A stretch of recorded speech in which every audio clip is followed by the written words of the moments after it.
Bem, com a nossa placa já pronta, vamos à furação. O furador de placa, eu tenho aqui um furador, é um furador bem simples, mas servirá para o intuito. Então basta encaixá-lo, né? Fazer o ajuste da posição da ponta do furador e olha que prático, ao apertar é como se fosse um alicate, ó. Ele faz o furo. Então eu farei todos os furos. O interessante é furar principalmente nos transistores, no capacitor e no resistor, fazer um furo e com a peça encaixada nesse furo já ver onde coincidirá o outro furo. Muito legal. Aí. Muito prático, né? Fiz também, é legal fazer uma cola aqui das polaridades no seu rascunho original para se basear na fixação do componente. Por exemplo aqui, né? Esse é o resistor 6K8 aqui.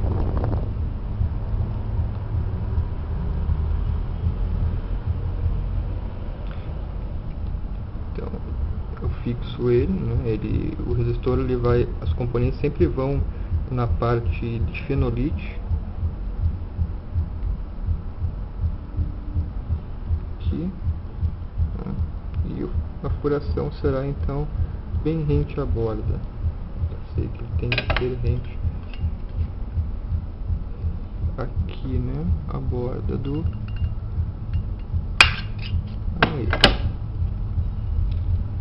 Então eu vou furando e olha como ficará o resultado da fixação do componente. Lá. Aqui, né? Componente deste lado e os terminais deste lado para após fazer a solda. Certo? Uma coisa que é interessante comentar é que como o componente ele vai do lado inverso do fenolite, não do cobre, né? No caso do transistor e do capacitor, que tem polaridade, e da bateria também, mas principalmente do capacitor e do transistor, eu não posso considerar a posição dele aqui no cobre. Eu tenho que considerar ele, isso inclusive na hora do desenho da placa, eu tive que considerar ele do lado inverso, né? Eu tive que inverter a posição dele. Isso é importante então considerar, tá? Tomar esse cuidado. Então vamos à furação. Eu voltarei o vídeo já com a placa totalmente furada e a fixação dos componentes. Olha que beleza, então, a placa totalmente furada. Foi uma questão de segundos, de minutos para fazer esse tipo de coisa, né? Com furador. Claro que com uma furadeira ou com prego não ficaria tão bom quanto, por isso eu acho que vale muito a pena investir nesse tipo de equipamento se você deseja fazer mais circuitos desse tipo, né? Ou como hobby, ou como inclusive como venda, né? E como utilidades, né? Então aqui está o circuito, aqui está o meu rascunho original, né?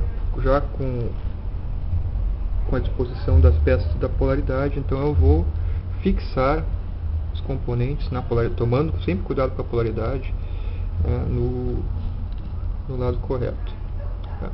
O capacitor, o lado positivo dele ficará aqui, conforme o esquema, e o polo negativo nessa extremidade. Então eu vou fazer com que o componente entre o máximo possível na placa e vou dobrar os terminais para haver uma fixação pelo menos momentânea antes da solda. Olha lá, para ele não cair, né? Vou fazer isso com todos os componentes. Primeiro com os capacitores, né? Aqui já fixei um. São dois capacitores eletrolíticos de 1 microfarad e 50 volts. O outro capacitor na placa irá aqui, entre o potenciômetro, ou melhor, virando ela aqui, né? É isso mesmo. não está na posição correta. Irá aqui, né, sendo que o positivo é aqui e o negativo do outro lado. Então faço ele entrar o máximo possível e dobro. Aí, 2 capacitores já foram. Depois de fixar os componentes, que a gente nota o quanto sobra de placa, né? O quanto poderia ser menor realmente o desenho da placa.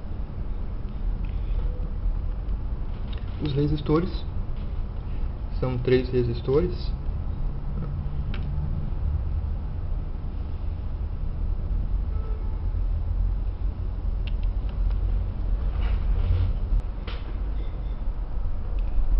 São 3 resistores. O primeiro de 100K, vou olhar minha colinha ali, ele é o marrom, o preto e o amarelo.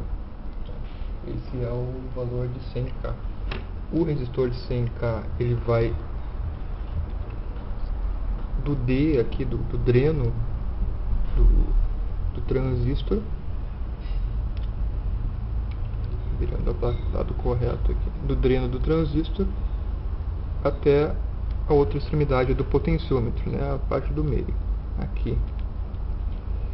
Dobrar o terminal dele e fixá-lo também aqui da melhor maneira possível, mas tomando cuidado para ele não partir o terminal, né?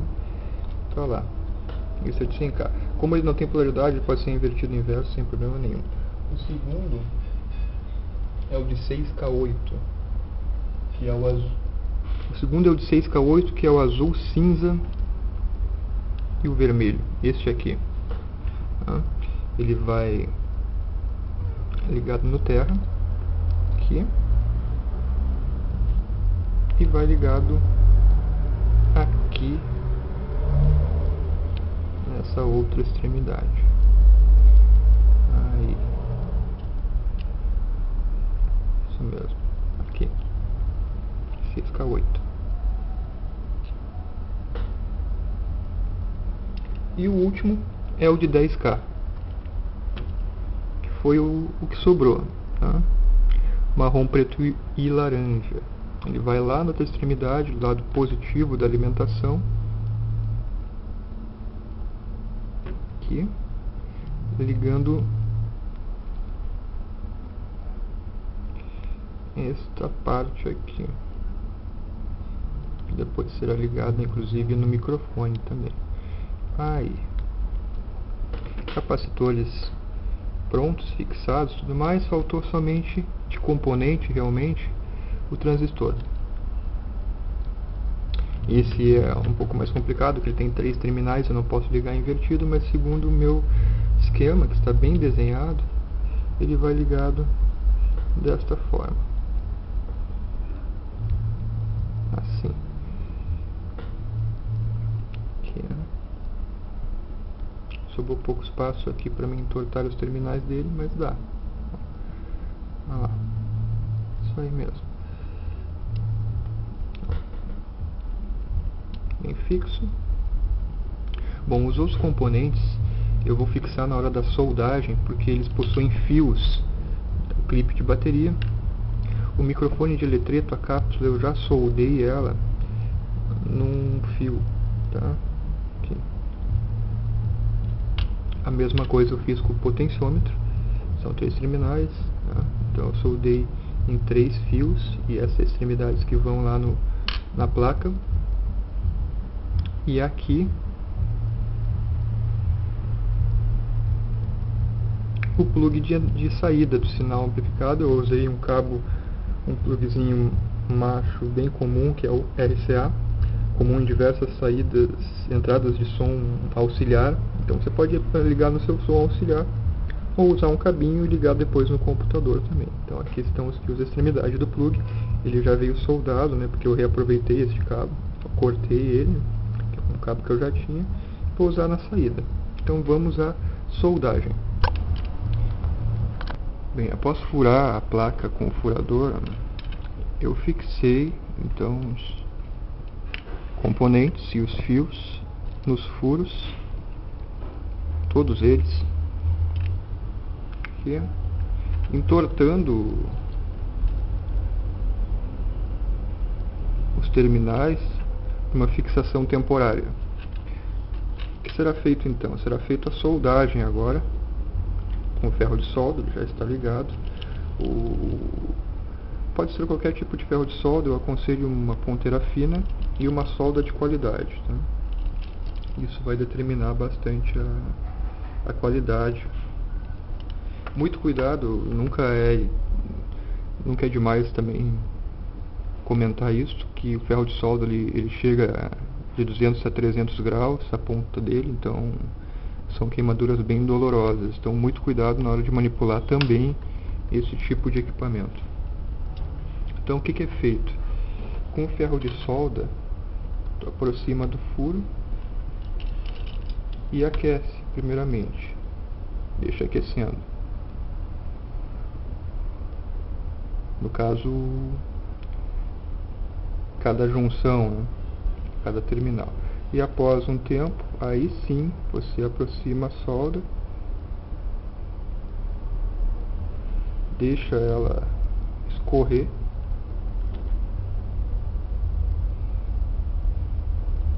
e retira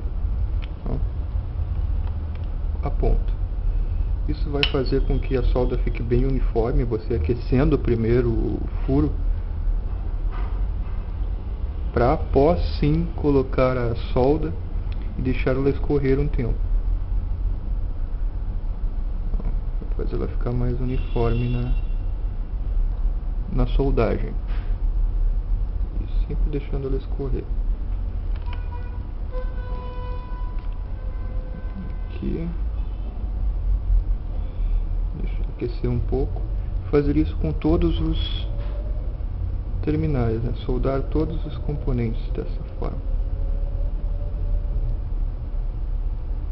Aqui.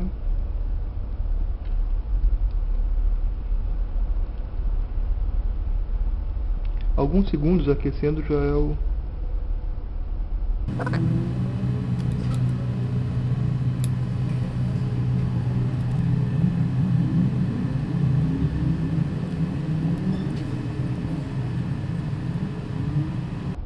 Também evite respirar a fumaça emitida pelo ferro de solda, porque ela é tóxica, né? O chumbo estanho.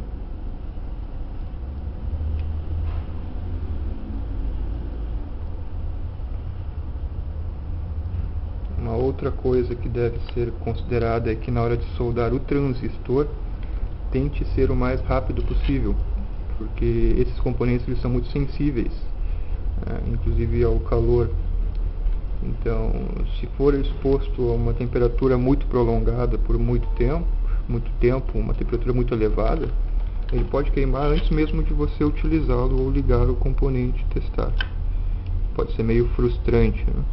Então, sempre tomar cuidado de ser o mais rápido possível na solda do transistor. De qualquer transistor, né? Tanto que eu vou deixar ele por último, porque o solda ele vai estar bem quente. É isso aí, não, está pronto. Essa é a placa. Eu fiz um furo a mais aqui na hora da confecção, mas na verdade não há nenhuma junção nela. Então está pronta. Todos os equipamentos, todos os fios fixados, soldados, e esse é o resultado final. O que a gente tem que fazer agora? Cortar estes excessos. A gente pode usar uma tesoura, até mesmo um cortador de unha, como dica, para cortar esses excessos aqui. E aí está pronta. Vamos ao último vídeo, que é testar a placa e o circuito.